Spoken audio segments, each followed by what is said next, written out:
Gabriel Serville. Monsieur le ministre d'État, ministre de la Transition écologique et solidaire, Montagne d'or. Derrière ce nom qui résonne comme une promesse se cache la plus grande mine d'or jamais envisagée en France. Un projet d'une telle envergure qu'il ferait entrer dans l'ère industrielle une Guyane minée par un chômage endémique qui atteint même 34% à Saint-Laurent-du-Maroni. Oui, mais voilà, derrière les annonces mirobolantes pourraient se profiler des désastres écologiques, sanitaires et économiques. Sur le plan économique d'abord, c'est moins de 1% des recettes potentielles qui reviendraient aux collectivités locales, c'est-à-dire moins que ce qui est prévu par les législations minières de nombreux pays sous-développés et victimes du pillage de leurs ressources par des multinationales. Par ailleurs, notre environnement risque de souffrir du déversement de plusieurs tonnes de cyanure par jour. Cela est d'autant plus inquiétant qu'un arrêté du mois d'août 2017 est venu instaurer un véritable droit à rejeter davantage de cyanure totaux dans la nature. Cela est inadmissible quand on sait que 40% des enfants du Haut-Maroni sont intoxiqués au mercure. Incompréhensible également lorsque 9 Antillais sur 10 sont empoisonnés au chlordécone dont on a aspergé la Martinique et la Guadeloupe dans le silence assourdissant de l'État.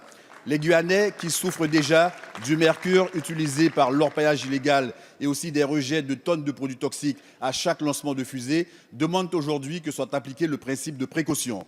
Ma position n'a rien d'idéologique car je suis favorable à une industrialisation de l'économie guyanaise, mais pas au sacrifice de notre santé déjà fragilisée et encore moins de celle des générations futures. C'est pourquoi, conformément à la directive européenne 2006/21/CE sur les déchets miniers, je vous demande solennellement, Monsieur le ministre d'État, de prendre un moratoire sur l'utilisation du cyanure et de recueillir l'avis des Guyanais par voie référendaire sur ce projet qui risque de marquer à tout jamais leur territoire.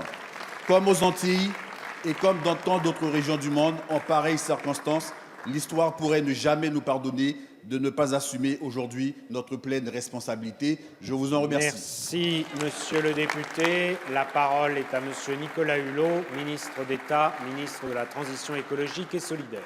Monsieur le Président, Mesdames, Messieurs les députés, Monsieur le député Serville, vous me voyez soulagé qu'un député de la Guyane ne cède pas spontanément au miroir aux alouettes. Et vous avez raison, on ne se posera pas suffisamment de questions avant de se prononcer sur ce projet, et les mises en garde que vous évoquez doivent être prolongées et instruites. Les impacts environnementaux, les bénéfices économiques, à mon avis, nous avons intérêt à remettre tout cela à plat.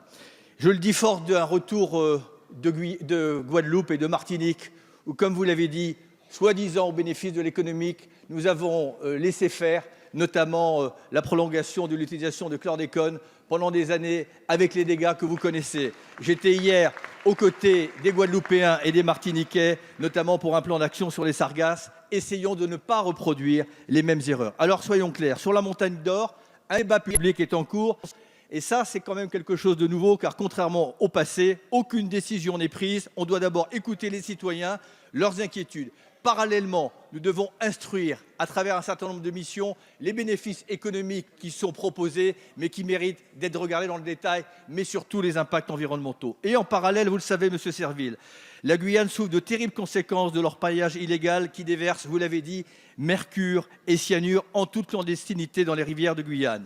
Face à cela, oui, un moratoire serait sans doute peu efficace, car les orpailleurs savent s'affranchir de toutes les règles, mais malgré les difficultés, comme le président de la République l'a demandé en Guyane en octobre dernier, nous allons relancer de manière ambitieuse la lutte contre l'orpaillage illégal en mobilisant de manière plus forte et plus cohérente l'ensemble des services et organismes de l'État concernés.